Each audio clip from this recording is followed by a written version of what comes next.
Բարիերը կոդուկտիտում եք ինգերորդ ալիքը եթերում եք քոյլ լրատվական թողարկումն է տաղավարում ձեզ համար աշխատում է Սիրուշու Անտոնյանը։ Այսօրվա լուրերի մասին նախ համարոտ։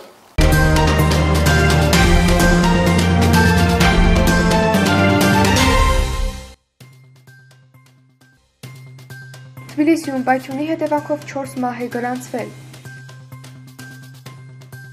Հունվարի 17-ը Վրաստանում ՍՔ օր հայտարարվեց։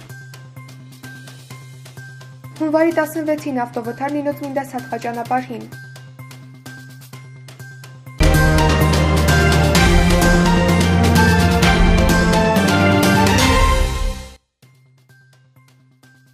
Թբիլիսիի ծանրամասային թաղամասում բնակելի շենքերից մեկի 6-րդ հարկում տեղի ունեցած պայթյունի հետևանքով տեղում մահացել է 3 բնակիչ։ Հարկ է նշել, որ պատահարից տուժածների մեծ մասը երեխաներ են։ Այս պահի տվյալներով զոհվածները 4-ն են։ Ըստ տեղի բնակիչների ողջ օրվա ընթացքում նրանք գազի սուր հոտ են զգացել, սակայն Կաստրասգազ գազամատակարար ընկերությունը եղել է տեղում եւ վտանգավոր ոչինչ չի հայտնաբերել։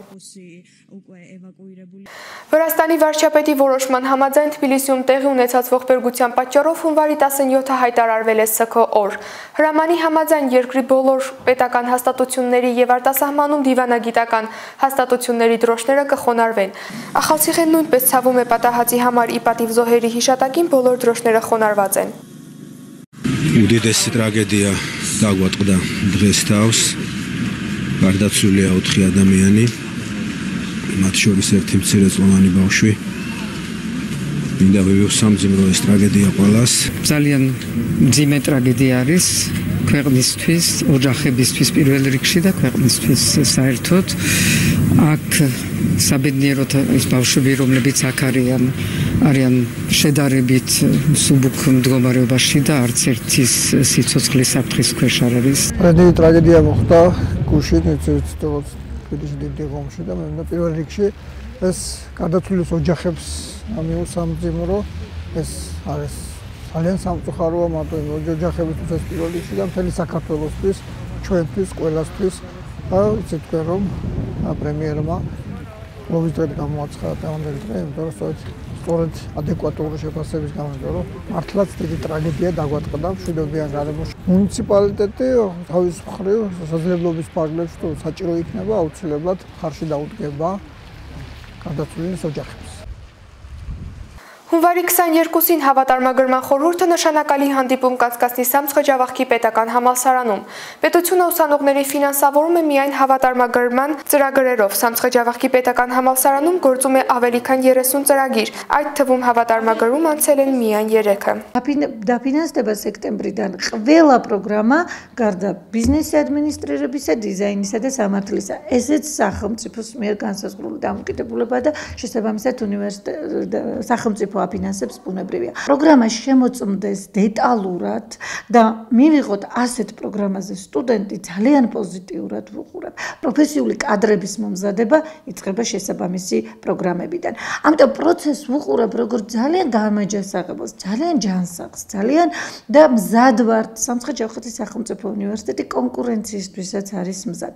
Հունվարի 16-ին Նինոց սարսակալված ճանապարհների պատճառով վթարի են ենթարկվել 4 մեքենա։ Երեկոյան պատահածի հետևանքով 4 վիրավորներ այժմ գտնվում են հիվանդանոցում։ Ըստ բժիշկների նրանց կյանքին վտանգ չի սպառնում։ Ճանապարհատրանսպորտային պատահարը տեղի է ունեցել վատ տեսանելիության հետևանքով։ Ներկայումս Նինոց Սատղաճանապարհը փակ է։ Երկրում առկա խնդիրների ցանկում կարևոր տեղ է զբաղեցնում բուլինգի հանցագործությունները, որոնց մասին մի շարք հանդիպումներ են անցկացվել քաղաքախաղցխայում։ Դերահասների կարծիքը այս հարցի մասին դիտեք հաջորդ տեսանյութում։ Bullying არის ერთგვარი ჩაგვრა, შესაძლებელია ქონდეს როგორც ფიზიკური, ასევე ფსიქოლოგიური ხასიათი, ან ფსიქოლოგიური ტერორი გულისხმობ ძირითადად ფიზიკური ძირითადად ძალადობა, ჩხუბიან ცემა, მსგავსია.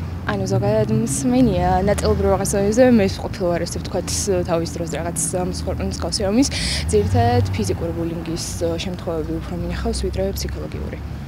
ვიცი რომ ჩემს სკოლაშიც ხდება, ქუჩაშიც გარშემო, ძალიან გავრცელებულია, რომელზეც თვალია დახუჭული და საზოგადოება ყურადღებას არ აქცევს.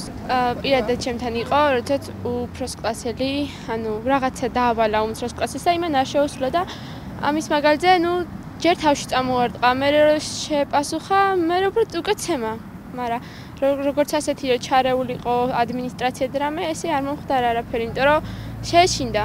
და არაფერი თქვა პატარამ. მე სოფელობასობაში ცხოვრობდა ჩვენ სკოლაში და ჩვენ იქით მიდამოებში ასეთ რაღაცა ხდება. ხო, არასწორი რაღაცა ეს ბულინგის სურათებს უღებენ და მე ჩაგრავენ, მაგალითად ამ სურათს სხვაგან გავიზიარებ და აი მასე მაგალითად ჩაგრავენ და ზეწოლას აკეთებენ. ბულინგი როგორც მე ვიცი არის ბავშვთან მიმართებაში ძალადობა. რა ვიცი, ტელევიზორში ძირითადად სკოლაში არა ჩვენთან. ბულინგი არის თანასწორთა ძალადობა, ერთ ანუ თქვათ კლასელს ჩაგრავს, რავი, სკოლაში ძალიან ხშირია ვთქვათ ეგეთი ბულინგის მსხვერპლთა ბავშვები, ანუ მაგის მსხვერპლი ბავშვები ძალიან ბევრია რა. ჩვენ ქუჩაშიც კი ძალიან ბევრია, ეგეთი აღონდ რავი, სად როგორ სოციალურ ქსელშიც კი მინახავს ძალიან ბევრი რამ მსგავსი შემთხვევები. ბულინგი არის ჩაგვრა, რომელიც ხორციელდება სკოლებში და ბავშვებს რო ჩაგვიან ერთი რომელიმე ჯგუფი ჩაგრავს ერთ პატარა ბავშვს ალბათ, რა ვიცი, სუსტს, თავის სუსტს. სკოლაში არ ხდება პირადად, მე არ ვარ მომსწრე არც სკოლაში, არც ქუჩაში. ბულინგი არის ბავშვებში გავრცელებული ახლა ძალიან დიდი პრობლემაა. ეს არის ერთმანეთის ჩაგვრა გაუაზრებლად. წავ პრობლემის წინაშე ვდგავართ ახლა, ხშირია ასეთი შემთხვევები. მე პირადად არ მინახავს, მაგრამ მსმენია რომ სკოლებშიც ახლახანს იყო ერთ სკოლაში ბულინგის მსხვერპლი. Ինչպես հայտնի է 2019 թվականի հունվարից բոլոր տեսակի մեքենաների տեղսնումը պարտադիր է համարվում։ Ախալքալաքի բնակչությունը մտահոգված են, քանի որ շրջանում սպասարկման կենտրոն չկա եւ չնայած ծանր ճանապարհային երթևեկությանը նրանք ստիպված են ժամանակին հասնել Ախալցխա։ Բողոքվում են նաև Ախալցխայի տեղսնման կենտրոնի աշխատակիցները, քանի որ հերթերի պատճառով չեն հասցնում սպասարկել բոլորին։ Ախալքալաքի բնակչության բողոքի ալիք է հանդիսանում նաև այն հեռավորությունը, որը անցնում է մեքենա ստուգելու համար։ Թե ինչպես են անցնելու ձյունածածկված փակ ճանապարհը, որ ժամանակին հասնեն Ախալցխա, հազարավոր հերթից անցնեն տեղսնումը եւ ողջ հասնեն տուն, այս մասին մտահոգված է ամբողջ Ախալքալաքը։ Вот смотрите, товарищи начальство, товарищ сверхний президент, мы просто из Ахалкалага приедем сюда, 80 километров приедем. С утра ждем уже, 9 часов я здесь был, уже сейчас сколько время? 3 часа. Ждем и до сих пор очередь есть. Я не знаю, сегодня успею, не успею. Мне опять надо обратно поехать. Еще завтра опять приехать сюда. Потом не знаю, завтра тоже очередь останется, не останется. Давай сделаем так. Или не штрафуйте, или дайте нам свободно хоть вот этот месяц проехать, или там каждый район сделайте такой пункт. Регионში ეს ერთი ცენტრი ვერ დააკმაყოფილებს მანქანათა ნაკადის გატარებას. იმიტომ რომ ახალქალაქი ნინოწმინდა დიდი რეგიონია და დიდი რაოდენობით ავტომანქანებია.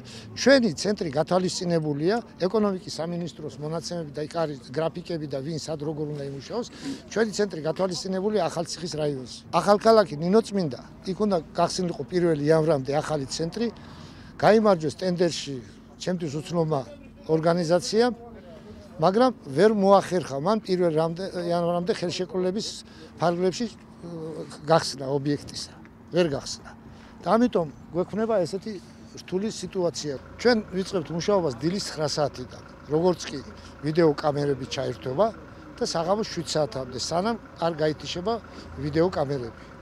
ვიდეო კამერები აფიქსირებს ყველა შემოსულ მანქანას, ამავე დროს ხდება լայվ ხედვა։ Ինչպես հայտնի է, օդի ջերմաստիճանը որոշ տարածաշրջաններում խստիվ նվազում է։ Հունվարի 18-ի եղանակի տեսությունը դիտեք հաջորդ տեսանյութում։ Քաղաք Ախալցիխեում օդի ջերմաստիճանը խստիվ նվազում է, սպասվում է երկարատև ձյուն։ Մինուցմինդայում սպասվում են տեղումներ ձյան տեսքով։ Ախալքալաքում օդի ջերմաստիճանը կայուն է, սպասվում է երկարատև ձյուն։ Ասպինձայում օդի ջերմաստիճանը բարելավվում է, սպասվում է անպամազություն։ Ադիգենում օդի ջերմաստիճանը անփոփոխ է, սպասվում է տեղումներ ձյան տեսքով։ Բորջոմում օդի ջերմաստիճանը բարելավվում է, սպասվում են տեղումներ ձյան տեսքով։ Հունվարի 17-ի տեղեկատվական լուրերն այսքանն էին, մաղթում եմ ձեզ խաղաղ երեկո, ձեզ հետ էր Սիրուշ Անտոնյանը, հաջողություն։